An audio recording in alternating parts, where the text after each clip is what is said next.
A parody of Harry Potter and the Sorcerer's Stone, written by an AI. In Harry Potter and the Sorcerer's Stone, Harry is just an ordinary boy living with his unbearable relatives, the Dursleys. But one day, he receives a letter that changes his life forever. It turns out that he's a wizard, and he's been accepted to Hogwarts School of Witchcraft and Wizardry. Harry is thrilled to leave behind their Dursleys and their constant complaints about his owl, Hedwig, who just won't stop hooting. But Hogwarts isn't exactly what he expected.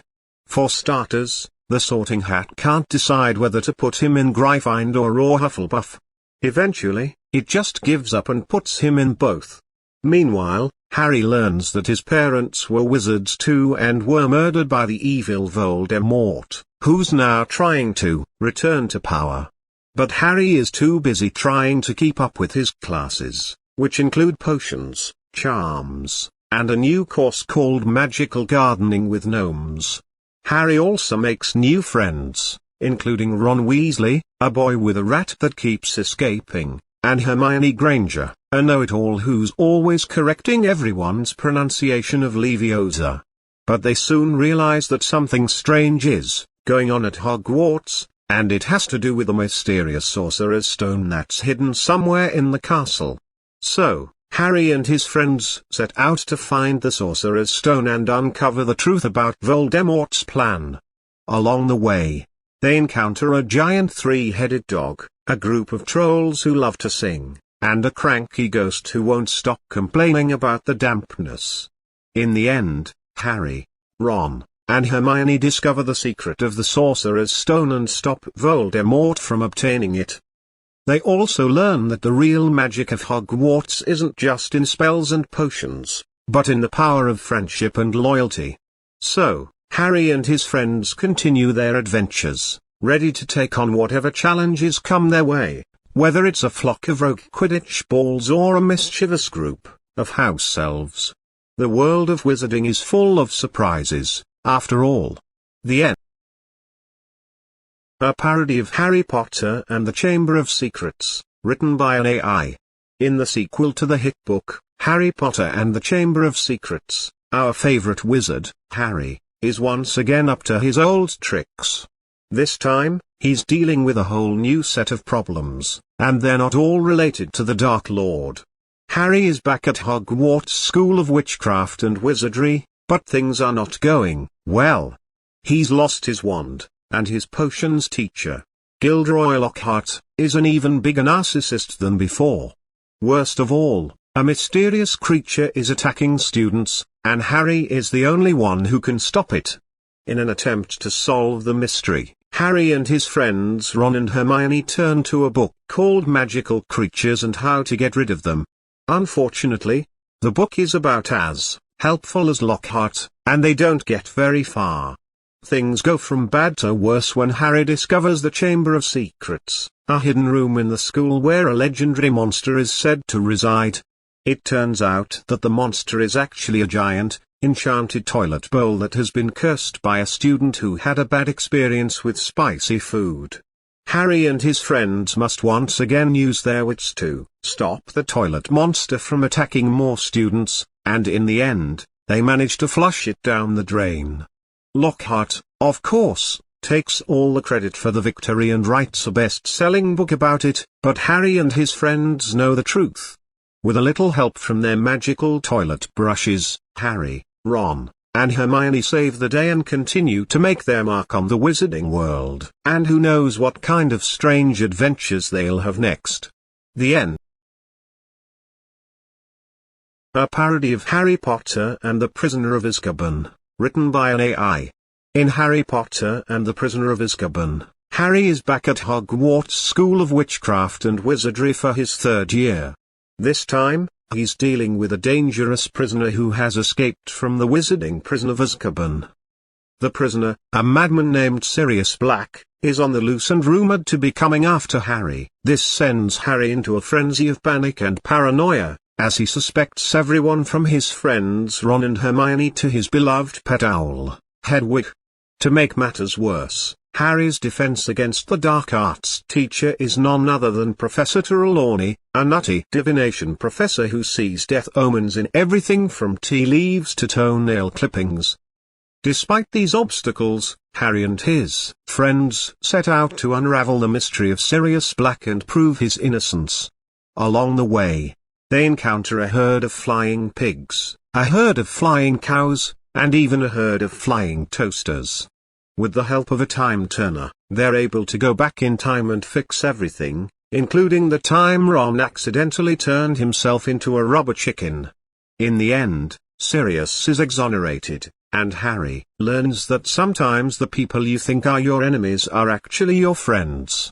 So, Harry and his friends continue their adventures at Hogwarts, keeping their eyes peeled for any other flying animals and doing their best to avoid any more brushes with the law. The end. A parody of Harry Potter and the Goblet of Fire, written by an AI. In Harry Potter and the Goblet of Fire, Harry is back at Hogwarts School of Witchcraft and Wizardry for his 4th year. This time, he's thrust into the midst of the Triwizard Tournament, a dangerous competition featuring magical challengers from across the wizarding world. Harry is chosen to represent Hogwarts, along with 2 other champions, the handsome and charming Cedric Diggory and the mysteriously French Fleur Delacour. But things take a turn for the worse when Harry realizes that the final challenge of the tournament involves battling a giant fire-breathing chicken. Harry is understandably nervous about facing off against a chicken, even a magical one, but he doesn't have much choice. With the help of his friends Ron and Hermione, he trains tirelessly for the final challenge, learning new spells and tactics to take on the giant bird. The day of the final challenge arrives, and Harry is more prepared than he's ever been. He dons his wizarding armor, grabs his wand, and prepares to take on the chicken. But as he steps into the arena, he's greeted by a shocking sight. The chicken is actually a robot, controlled by none other than his arch-nemesis, Draco Malfoy. Harry is understandably outraged, but he knows that he still has to defeat the robot chicken to win the tournament. In a nail-biting showdown, Harry and the chicken face off in a battle of magic and metal. Sparks fly, feathers fly, and at one point, even a frying pan flies.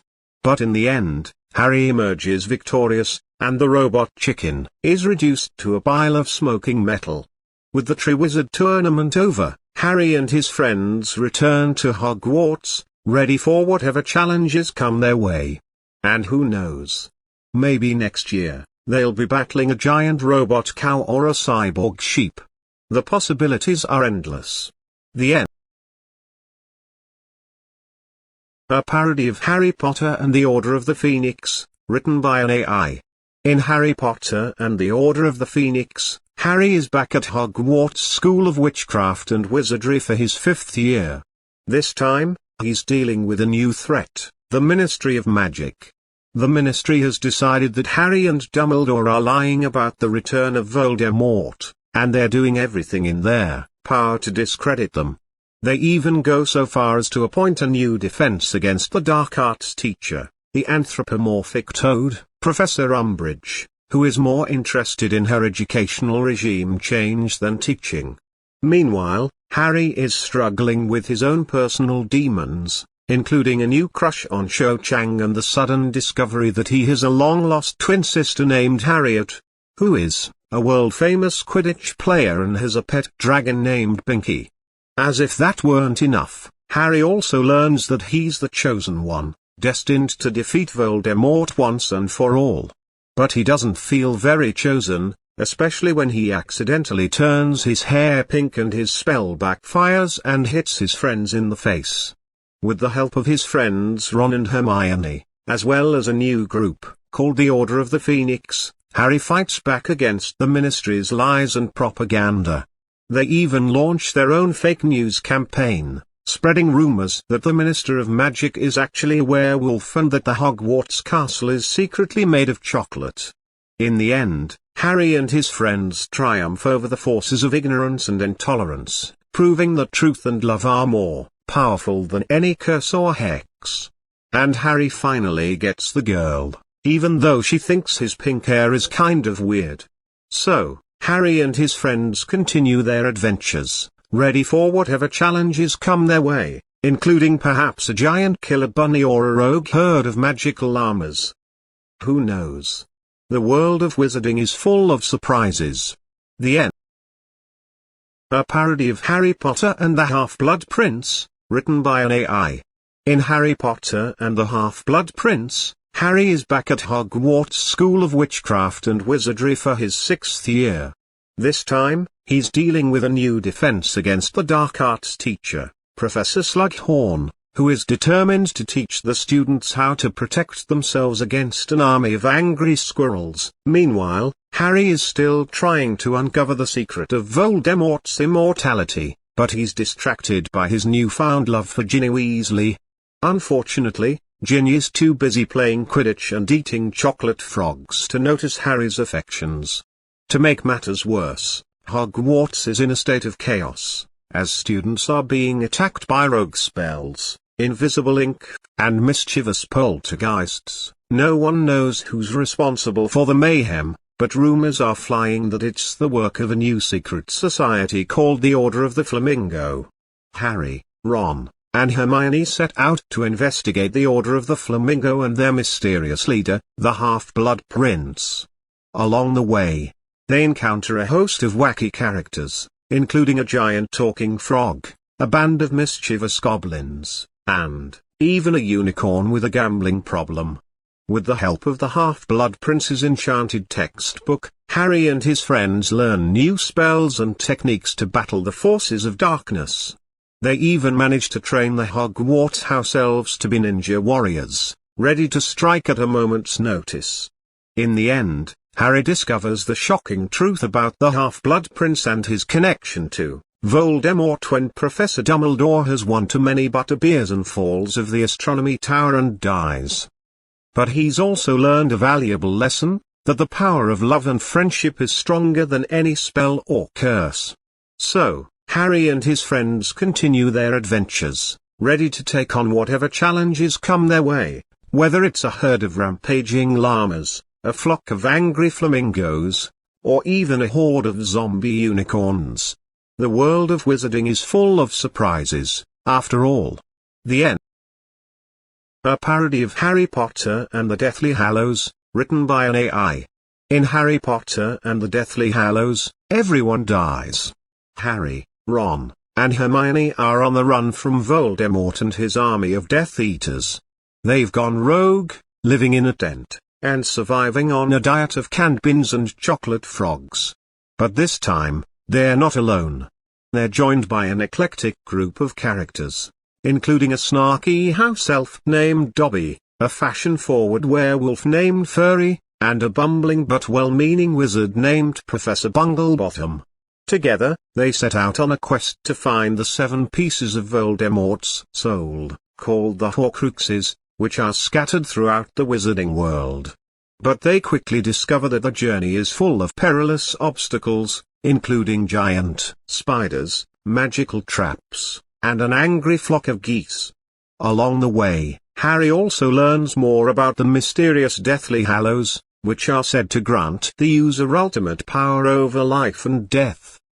But he's more concerned about finding a decent shower and a good night's sleep. As they get closer to their goal, Harry, Ron, and Hermione must also confront their own fears and doubts, as well as their complicated feelings for each other.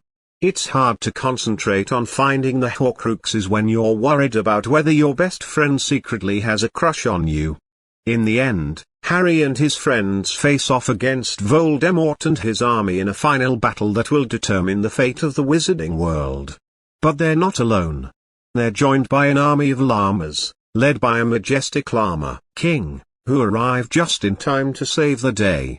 With the help of their friends and the power of their love and loyalty, Harry, Ron, and Hermione defeat Voldemort once and for all. And they finally get to take a shower and have a good meal, too. So, Harry and his friends continue their adventures, ready for whatever comes their way, whether it's a herd of rogue unicorns or a group of mischievous goblins. The world of wizarding is full of surprises, after all. The end.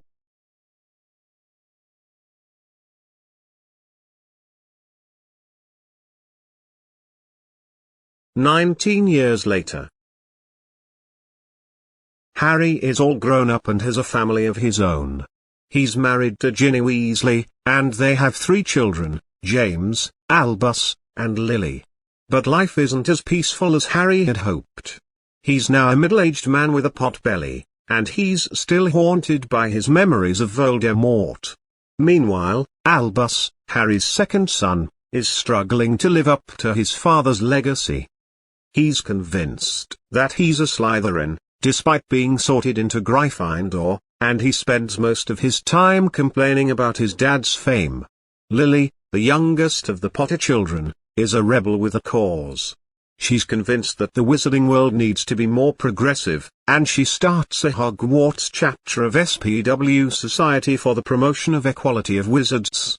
But the real trouble starts when James, the eldest Potter child, gets a job at Weasley's Wizard Wheezes, the joke shop run by his Uncle Fred and George. He's determined to outdo his uncles and becomes obsessed with creating the world's most potent love potion. Meanwhile, a new threat emerges in the form of a group of rogue goblins who are determined to take over the wizarding world.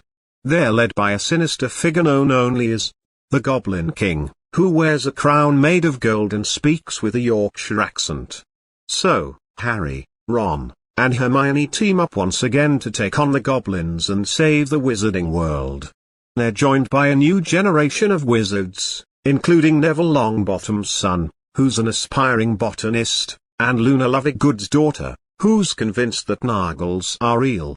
In the end, they defeat the goblins, and the wizarding world is once again safe. Harry realizes that he's not the young hero he once was, but he's proud of the life he's built for himself and his family. He's also relieved that he won't have to face any more world-ending threats anytime soon. So, Harry and his friends retire to the Three Broomsticks for a pint of butterbeer and a game of wizard chess.